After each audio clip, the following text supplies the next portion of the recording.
मुझे पहले लड़की की तस्वीर दिखाओ माँ, फिर मैं फैसला करूंगी हाँ या ना का। माँ ने रीता की तरफ देखा।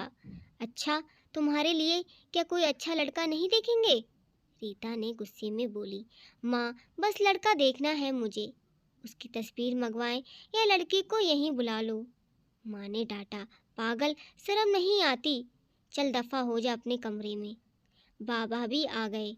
क्यों डांट रही हो मेरी बच्ची को? रीता बाबा के पास गई और जाकर कहने लगी, बाबा, मुझे लड़का देखना है। बाबा ने मुस्कुराकर कहा, हाँ बेटी, तुम्हारी मर्जी से ही शादी करेंगे। कल उसकी तस्वीर मंगवा लूँगा। लड़के का अपना होटल है, पढ़ा लिखा है, प्यारा है, लेकिन रीता को तो लड़का ही देखना था। लड़का तो प्यारा है, लेकिन रीता को लड़का पसंद आया। लड़का तो प्यारा है।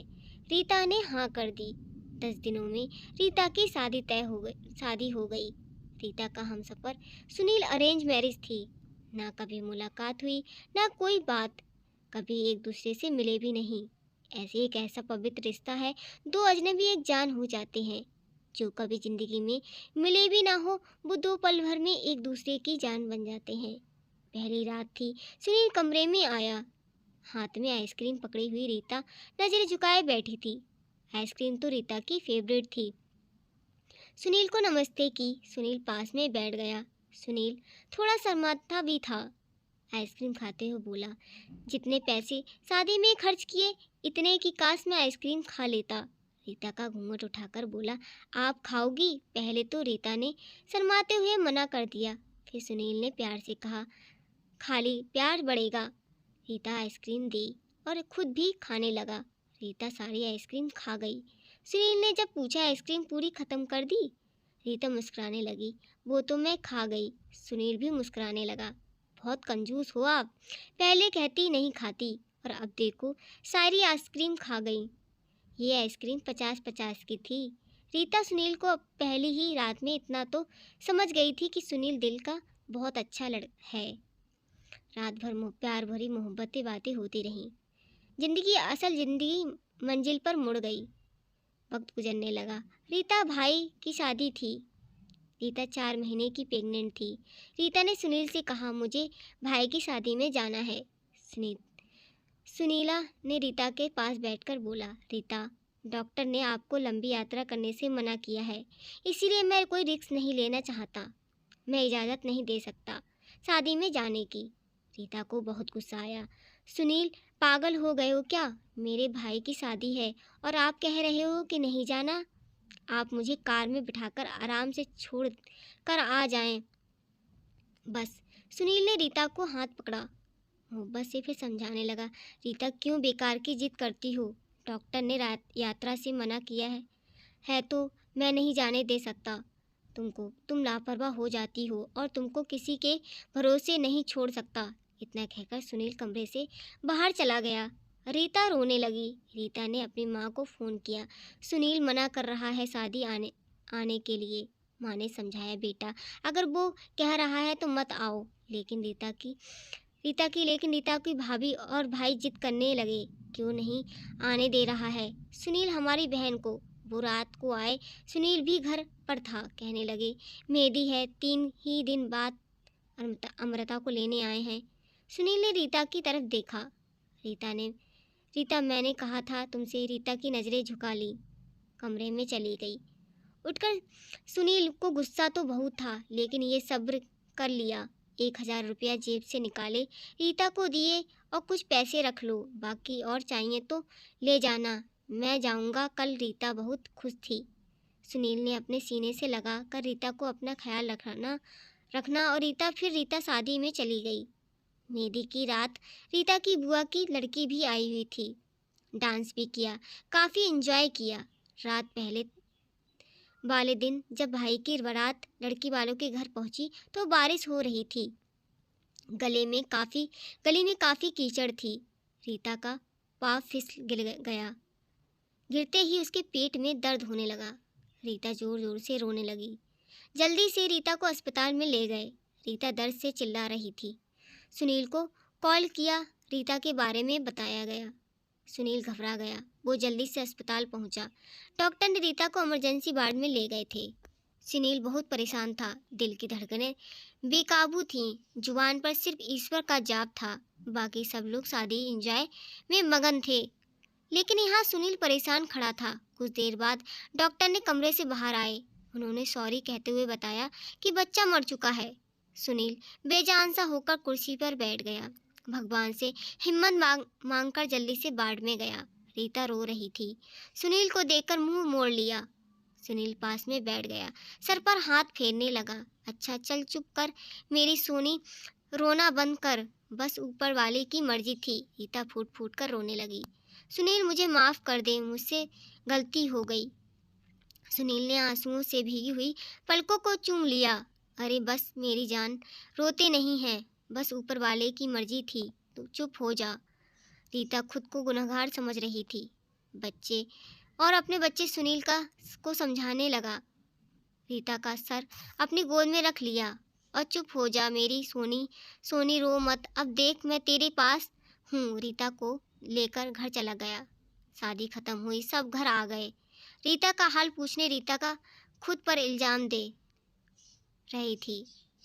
मुझे रोका था सुनील ने माँ, लेकिन मैं जिद कर रही थी, शादी में जाना है। अगर मैंने इनकी बात मान ली होती तो आज मैं शायद अपना बच्चा न खोती।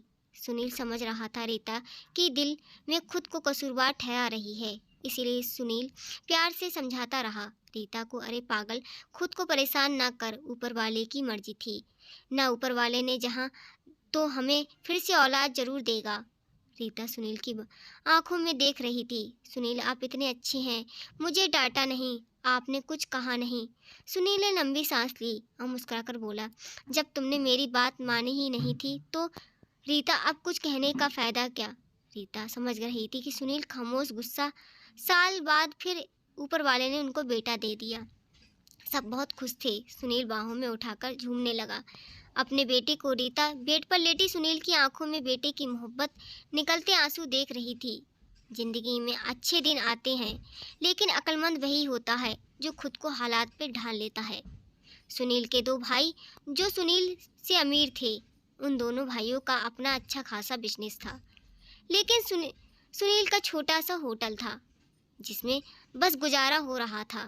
रीता ने जिद की, सुनील बच्चे को गर्मी लगती है, इसीलिए अब बहुत रोता है, मुझे कमरे में एसी लगवा दे।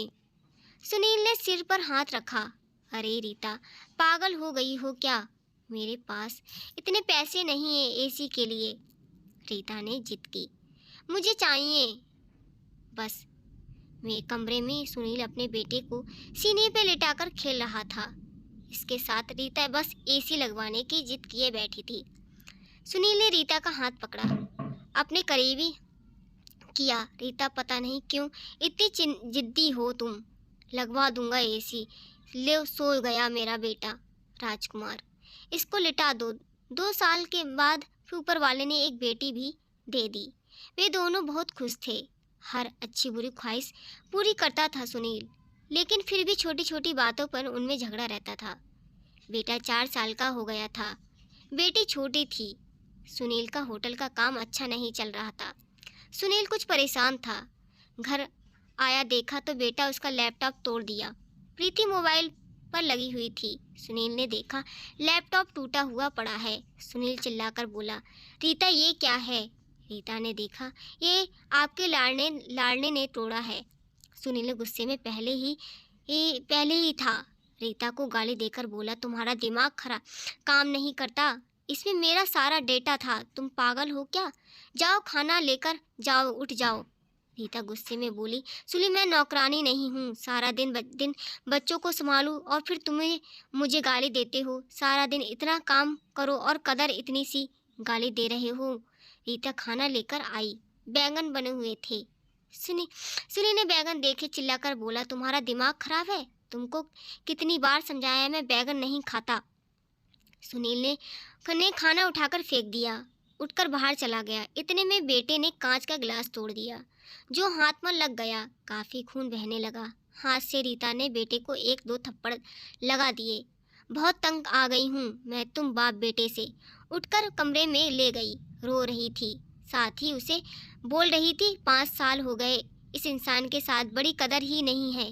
बेटे के जख्म पर मरहम लगाने लगी। इतने में बेटी भूख से रोने लगी। बेटी को गोद में उठाया। इस इंसान की ऐसी हरकतें कर रहा है जो गुजारा मुश्किल हो जाएगा। रात भर सुनील गायब रहा। रीता ने फ़ोन करके पूछा। रीता ने अपनी माँ को बताया। सुनील आजकल ना खर्चा दे रहा है, ना अच्छे से बात करता है, गालियाँ देता है। माँ ने कहा, अच्छा हम करते हैं बात उससे। सुनील को महसूस हुआ उसने अच्छा नहीं किया रीता के साथ। आज घर जाकर रीता को सॉरी कहूँगा। घर आया, देखा रीता के माँ बाप चाचा सब आकर बैठे हुए थे। सुनील ने रीता की तरफ देखा। रीता खामोश रही। नमस्ते किया। उसके बाद बात शुरू हो गई। माँ चिल्लाकर बोली, क्यों बेटा, तुम खर्चा नहीं देते हो, रीता को क्यों गालियाँ देते हो? सुनील बहुत गुस्सा आया। घर की बात ही हम दोनों सुलझा लेते। सुनील ने गुस्से से कहा, इसको हम सब कुछ देता हूँ, ये तमाशा लगाना चाहती है। रीता भी गुस्सा थी। वो भी गुस्से में बोली, क्या देते हो? 2 महीने में 10,000 देते हो, जिसका दोनों बच्चों का दूध भी पूरा नहीं होता। एहसान करते हो मुझ पर? तुम्हारे बच्चों पर खर्चा करती हूँ। बस बहस इतनी बढ़ गई कि सामने वाले सुनील ने रीता को थप्पड़ मार दिया। रीता की माँ को बर्दाश्त न हुआ। वो अपनी बेटी के साथ गई और दोनों बच्चों को भी साथ ले गई। सुनील ने भी रोका नहीं।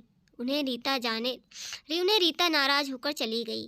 रीता को थप्पड़ ज़्यादा जोर का लगा था, निशान बन गया था चेहरे पर। माँ भी रोने लगी। न जाने पहले कितने जुल्म करता होगा मेरी बेटी पर, कमीना इंसान। सुनील पहले ही अपने होटल की वजह से परेशान था।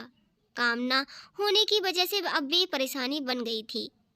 रीता मायके में थी, सुनील यहाँ घर पर परेशान था। हालात इतने खराब हो गए कि सुनील ने अपना होटल बेचना पड़ा। 2 महीने गुजर गए तो उन्हें एक दूसरे से बात तक नहीं की। दोनों गुस्से में थे। सुनील कहता, खुद गई तो खुद वापस आए। रीता की अकड़ थी, मनाने आऊँगा जाऊँगा, तो दिन गुजरते गए। 8 महीने गुजर गए, कोई बातचीत नहीं हुई। सुनील ने एक दोस्त से सुनील से कहा, विदेश जाना है तो बताओ, मेरे पास एक वीज़ा है। हालात काफ़ी बुरे थे। सुनील विदेश चला गया, नंबर बंद हो गया। 1 साल गुजर गया, दोनों ने कोई बात नहीं की। एक दूसरे के साथ रीता भाई का खर्चा लेती और बच्चों को दूध या फिर उसकी ज़रूरी सामान का। भाई कब तक दे सकते थे खर्चा? उनके भी अपने बच्चे थे। कभी रीता बच्चे को कोई नुकसान ना कर देते तो कोई चीज़ तोड़ देते तो रीता की भाभी हजारों बातें ताने में देती थी। रीता चुपचाप सुन लेती थी। क्या करती आखिर? किसी को कुछ बताती भी ना थी। दीपावली का दिन था। रीता ने भाई से कहा, बच्चों को शॉपिंग करवानी है। भाभी के पास बोली, बहन साफ सी बात है, हमारे पास फालतू के पैसे नहीं। उसी इंसान के साथ गुजारा नहीं तो तलाक लेकर किसी दूसरे की शादी कर लो, जाओ यहाँ से। रीता ने उस दिन बहुत रोई। उसे एहसास होने लगा, सुनील तो मेरे सर का ताज है। सुनील दुबई में बच्चों को याद कर बहुत रोता था। रीता, पागल बात कुछ नहीं थी, तूने क्या कह दिया? इधर रीता ने भाई से रीता के लिए एक आदमी देखा जिसकी पत्नी की मृत्यु हो चुकी थी। 4 बच्चे थे। उसके भाई ने रीता से कहा, बस सुनील से तलाक ले लो, इस आदमी से शादी कर घर बसा लो अपना। रीता की आंखें भीग गईं। आंसू से जल्दी मोबाइल निकाला, सुनील को फ़ोन लगाया, नंबर बंद आ रहा था। रीता रोने लगी, मुझे सुनील के पास ही जाना है, मुझे कोई शादी नहीं करनी किसी से। इधर सुनील का भी दिल तड़प रहा था। सोचा, मेरी रीता को मासूम सी है, थोड़े से गुस्से पर नाराज हो जाती है ना, खुद ही माफ़ी मांग लूँगा अपनी जान से। वो टिकट करवाकर हिंदुस्तान वापस आ गया। रीता रो रो कर भगवान से अपने पापों को, अपनी गलती की माफ़ी मांग रही थी। ऊपर वाले, मुझे माफ़ कर दे, मुझे मेरा सुनील वापस कर दे। रात भर रोती रही। सुनील बेटे को नाश्ता करवा रही थी। दरवाजे पर घंटी बजी। भाभी ने दरवाज़ा खोला। सामने देखा तो सुनील खड़ा हुआ था। रीता की नज़रें पड़ी सुनील पर। हाथ से दूध का कप छूट गया। सुनीता से हाथ का कप का दूध छूट गया।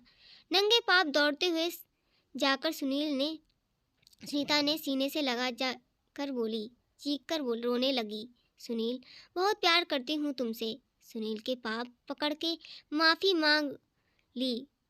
सुनील ने रीता को माथा चूमा, आंसू साफ किए। तुम बहुत भी मुझे माफ़ कर दो मेरी जान, मैंने गुस्से में ज़्यादा बोल दिया।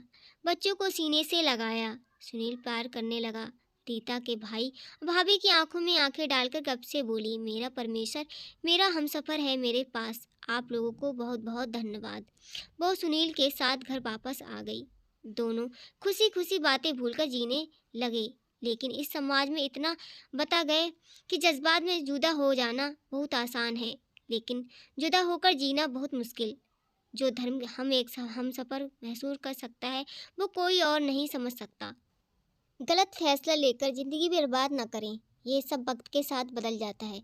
हाँ, अगर नहीं बदलता तो हम सफ़र कोई नाराज़ है या घमंड में है तो जाओ मना लो, राज़ी कर लो एक दूसरे को, इससे पहले फिर देर हो जाए। अगर मेरी कहानी किसी के दिल में घर कर गई हो तो मेरा पूरा मकसद हो जाएगा। आजकल छोटी छोटी बातों पर घर उजड़ जाते हैं। अगर थोड़ी बर्दाश्त कर लिया जाए तो घर ना उजड़े। इस तरह अच्छी कहानी सुनते रहने के लिए चैनल को लाइक सब्सक्राइब कीजिएगा।